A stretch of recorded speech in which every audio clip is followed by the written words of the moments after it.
श्री स्वामी समर्थ. एकदा एक तरुण मुलगा होता. तो एका श्रीमंत पाटलांकडे नोकरी करत होता. आई वडील त्याचे या जगातून पहिलेच गेलेले होते. तो एकटाच आणि जबाबदाऱ्यांनी भरलेला कसं बसं आपलं आयुष्य पुढे नेत होता. एके दिवशी त्याला पाटलांनी नोकरीवरून काढून टाकलं. तर कारण काय? पाटलांनी त्याला पैशामध्ये हेराफेरी आणि घोटाळे करायला लावले. पण तो मुलगा इमानदार होता. त्याला ते मान्य नव्हतं. त्याने स्पष्ट नकार दिला आणि त्याची किंमत त्याला नोकरी गमावून चुकवावी लागली. तो मुलगा उदास मनाने, डोळ्यात पाणी, पाय ओढत ओढत आपल्या गावाकडे निघाला होता. तेवढ्यात गावाच्या रस्त्यावरून एक आवाज आला.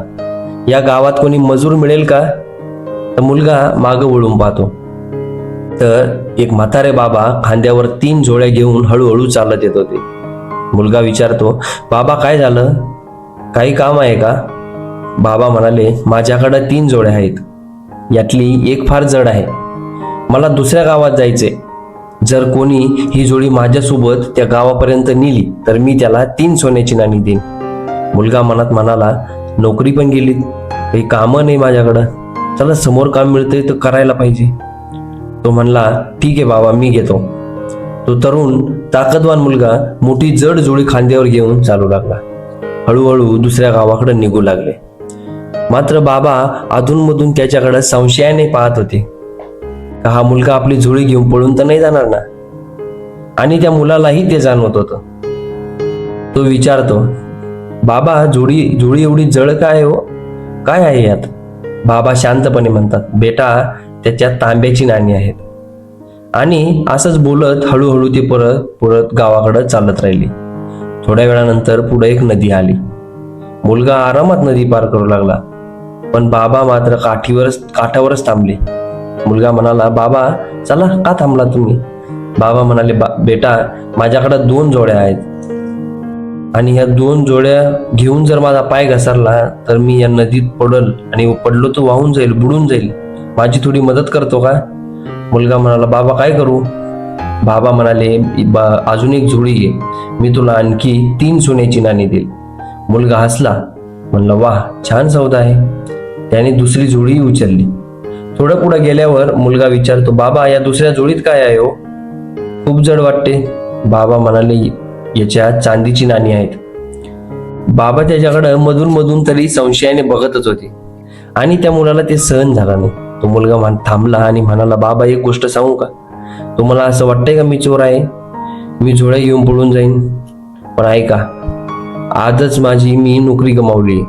का? तर कारण मी माझी इमानदारी नाही सोडली म्हणून. पाटलांनी मला चुकीचं काम करायला सांगितलं पण मी त्यांना नकार दिला.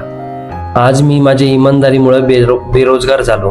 आणि तुम्हाला खरंच वाटतंय की मी तुमच्या जोड्या चोरल? बाबा हसले, नाही रे बेटा, तसं काही नाही. नंतर ते दोघं हळूहळू पुढे चालतच राहिले. थोड्या वेळानंतर समोर एक मोठासा डोंगर आला. त्या डोंगराच्या पलीकडे गाव होतं. बाबा म्हणाले, बेटा, अजून एक जोडी आहे. माझ्याने वजन उचलून डोंगर चढायचं म्हणजे शक्य नाही. एक काम कर, तू ही तिसरी जोडी घे, मी तुला अजून 3 सोन्याची नाणी देईल. मुलगा म्हणाला, ठीक आहे. आता त्याच्याकडे 3 जोड्या होत्या. तो हळूहळू डोंगर चढू लागला. बाबा मागून हळूहळू स्लो स्पीडने डोंगर चढत होते. बाबा म्हणाले, तू एक काम कर, तू पुढे जा, वर पोच, मी माझ्या हळूहळू गतीने येतो.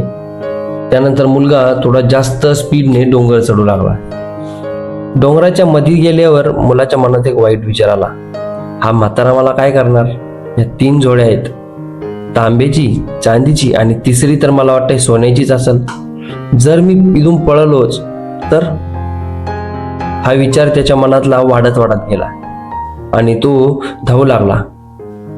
डोंगर त्याने पार करून धावत तो थेट आपल्या घरी पोहोचला. उत्सुकतेने त्याने 3 जोड्या उघडायला सुरुवात केली. पण पहिल्या जोडीत फक्त दगडच होते. नंतर दुसरी जोडी उघडली तर त्याच्यातही दगड आणि तिसऱ्यात पण दगडच. फक्त एकात जास्त दगड, एकात कमी दगड. शेवटच्या जोडीत एक चिठ्ठी होती. त्यावर लिहिलेलं होतं, बेटा, मी या राज्याचा राजा आहे. मला कोणीही मुलगा नाही आणि मी एक उत्तराधिकारी शोधतोय जो एक खूप इमानदार असेल. जर आज तू या जोड्या नसत्या चोरल्या तर राज्याचा राजा झाला असता. पण तू मला फसवलंच. तो मुलगा जोराजोराने फूट फूट करून रडू लागला. आयुष्य इमानदारी, पण एकच चूक आणि सगळं संपलं. भक्तांनो, आपण सगळे आयुष्यात आपल्या चांगल्या गुणांनी किंवा चांगल्या निर्णयांनी पुढे चालत असतो, पण एक चुकीचा निर्णय, एक वाईट क्षण सगळं उद्ध्वस्त करू शकतो. जेव्हा वाईट विचार येतील तेव्हा आपल्या आतल्या रावणाला जिंकू देऊ नका आणि मनात स्वामी समर्थ म्हणा. नाहीतर वर्षाची मेहनत, आयुष्याची कमाई एका क्षणात व्हायला जाईल. नेहमी लक्षात ठेवा, आपल्याला स्वामींनी काय शिकवलं आहे, आपण इमानदार का होतो हे त्या क्षणी आठवा. श्री स्वामी समर्थ नेहमी म्हणतात, भिवू नकोस, मी तुझ्या पाठीशी आहे. पण तुझं मन, तुझे विचार आणि तुझे निर्णय यांची जबाबदारी तुझीच आहे. चला पुन्हा भेटूया अशाच एका नवीन कहाणी सोबत. तोपर्यंत आपल्या चॅनलला सबस्क्राईब करा. व्हिडिओ आवडला असेल तर लाईक करा. श्री स्वामी समर्थ.